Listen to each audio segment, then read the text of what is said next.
Bienvenido a este curso, en el cual vamos a tratar de encontrar los mecanismos, herramientas y motivación para que puedas cambiar tu comunidad, tu sociedad y tu país. Todos los países necesitan que la sociedad se organice y que se encuentren los liderazgos que nos motiven y nos lleven ese cambio.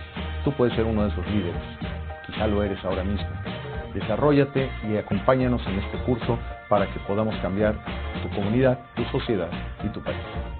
Saludos amigos y bienvenidos a este curso de acción social, de poder social, que les va a ayudar mucho en el entendimiento de las capacidades y posibilidades que tiene el pueblo cubano en sus manos para cambiar la historia, cambiar la situación, cambiar sus vidas.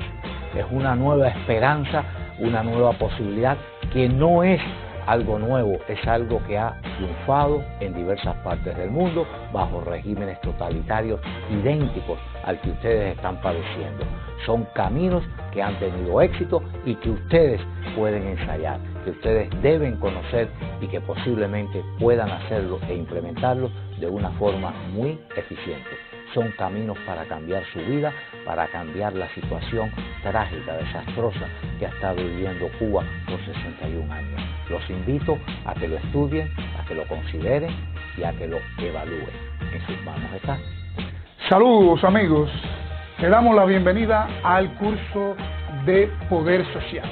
Sí, este curso de Poder Social pretende que compartas los conocimientos, el contenido, las experiencias vividas en regímenes dictatoriales, sobre todo en Europa del Este, donde aprendas lo importante que tiene, lo importante que es desde la sociedad, desde las diferentes organizaciones sociales, tejer ese entramado conocido como sociedad civil. Así que te invitamos a que participes en este seminario de Poder Social. Organizar es aprender, y aprendiendo se organiza mejor. El objetivo de este curso es contribuir a fortalecer desde la base del conocimiento al proceso natural de organización social independiente que ya está ocurriendo en Cuba.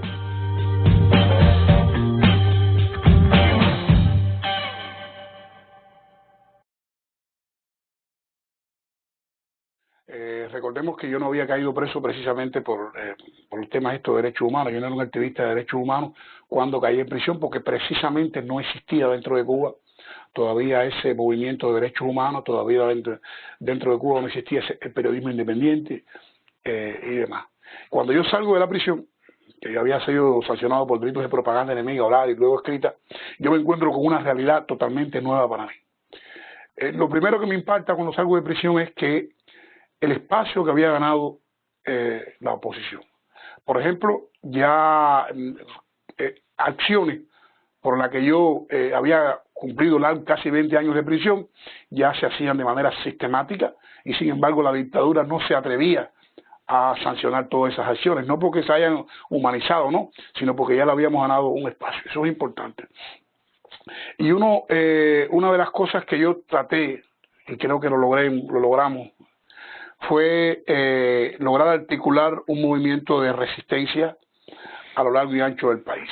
Es decir, teníamos unas tesis, unas consignas que el dolor de Placetas, o el dolor de Baracoa, o el dolor de San Miguel del Padrón, tenía que ser el dolor de toda la isla. Cuando había un hermano en una situación determinada, fuera cual fuera la organización, allí estaba la coalición central opositora, allí estaba el Frente Nacional de Resistencia Cívica, allí estaban los comandos que conformaban y conforman esta coalición de coaliciones.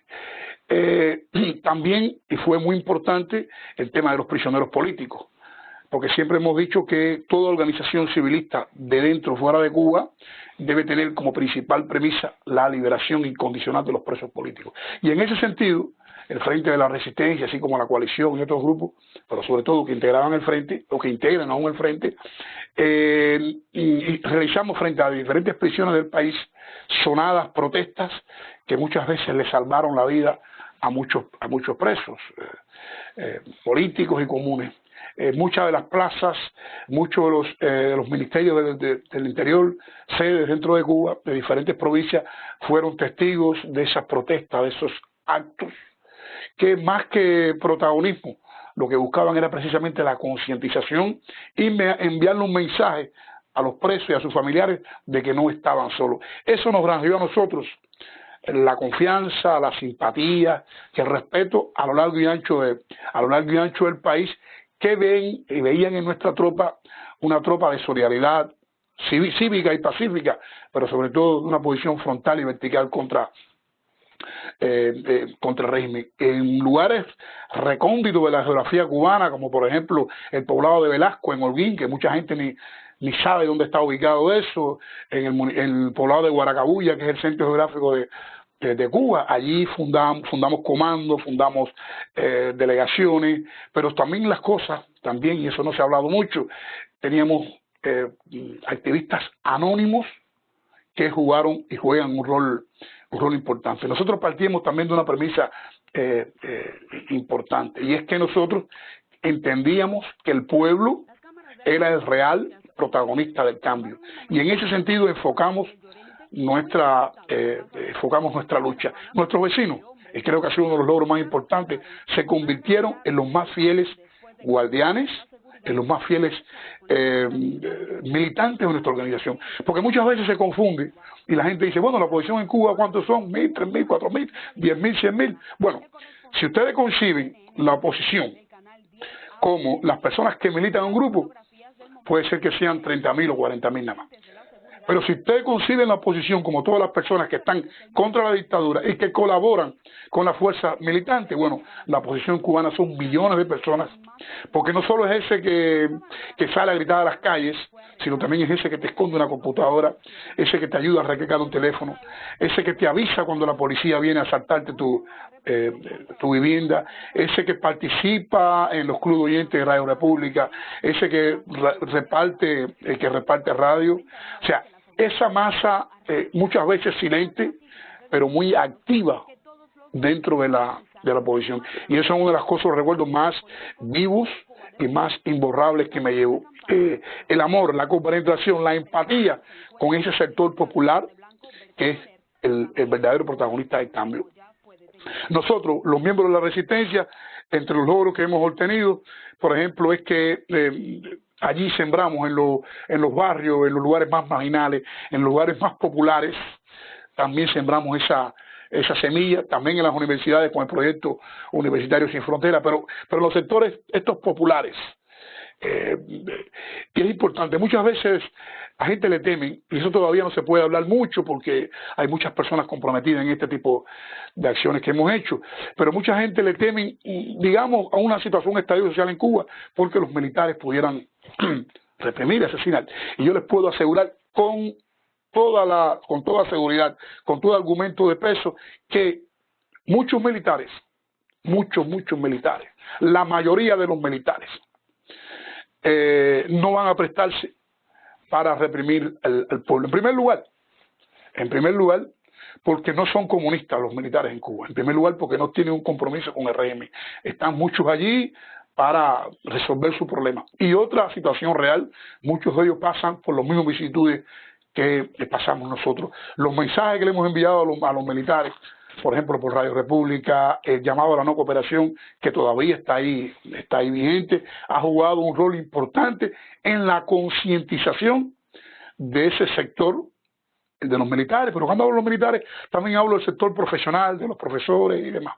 Las protestas que están habiendo en Cuba, y cuando hablo de protestas me estoy refiriendo a las protestas populares en Cuba, son otra cosa que el resultado de ese trabajo paciente, de ese trabajo sistemático que hemos llevado a cabo por diferentes vías.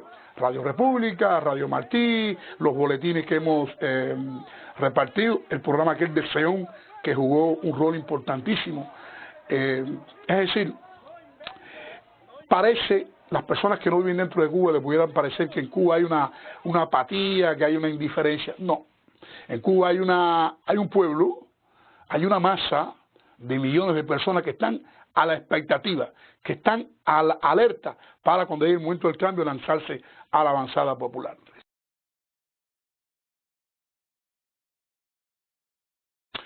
Mira, tú tienes que ubicar en Cuba es un solo país, obviamente, pero tú tienes que identificar los problemas la situación, las dificultades más importantes en cada lugar. En Placetas, por ejemplo, y es un ejemplo hipotético, el problema puede ser el agua o puede ser la represión del último jefe de la policía que llegó. Pero en Holguín puede ser el empuje que está tomando el movimiento Damas de Blanco o el movimiento Viva Cuba Libre que pertenecía al frente de en Velasco. Tú tienes que identificar los problemas y tienes que tú medir el alcance, la simpatía que tiene los opositores militantes para con la población. Por ejemplo, hay protestas que funcionan en un lugar y en otros no. Cuando tú das una arenga en un barrio marginal, un barrio popular, me gusta usar el barrio popular, las posibilidades de la represión por parte de la policía política son menores que en un barrio de otro tipo, residencial. Ahora, en el barrio marginal, en el barrio popular, por ejemplo, hay elementos delincuentes, hay personas que pueden ser utilizadas y demás. Si tú eres un líder, que tú eres una persona que tú no gozas de respeto porque tu conducta social eres un estafador o eres un abusador, ya tú sabes que tú corres el riesgo de que seas reprimido por un paramilitar o te quiten la fuerza moral delante de la gente. Y lo principal, el primer arma es tu conducta. Tu manera de ser, no que tenga que ser un santo ni un monje, tu manera de ser. Tú tienes que robarle, en otro sentido ahora, robarle al régimen sus instituciones. Por ejemplo, las mujeres en Cuba, la tiranía las afilia en la federación. Nosotros afiliamos a las mujeres en el movimiento Rosa Parks, o sea, le creamos eso. La juventud cubana la afilian por ejemplo, en la UJC. Nosotros creamos el movimiento Juventud Despierta. La dictadura a los jóvenes, a los religiosos en Cuba, los introduce en el consejo ese que tú sabes que es una oficina villamarista. Nosotros creamos la Asociación Yoruba Libre de Cuba. Es decir, usted tiene que dar una alternativa al ciudadano, ese ciudadano que está comprometido, que está introducido en ese aparato, y darle la otra opción, que no solo le puede dar sentido de pertenencia, pertenecer, valga la redundancia, a instituciones del régimen. Eso es sumamente importante.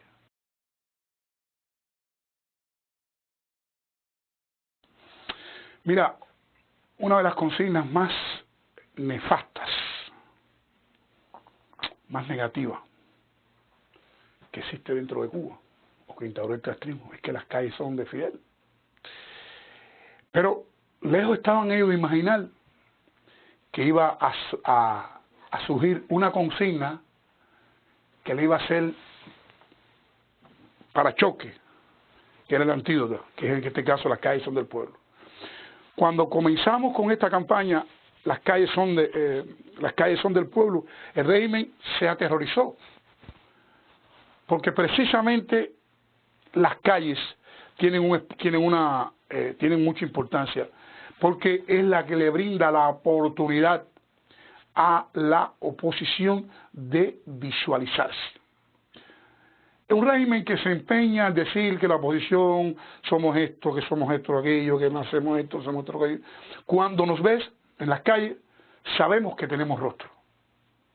Saben que somos personas educadas, personas preparadas, mucho con convicciones, y sobre todas las cosas, cuando el pueblo ve a una represión, a una represiva, golpeando a personas que lo único que están haciendo es manifestarse públicamente, eso es una importante derrota.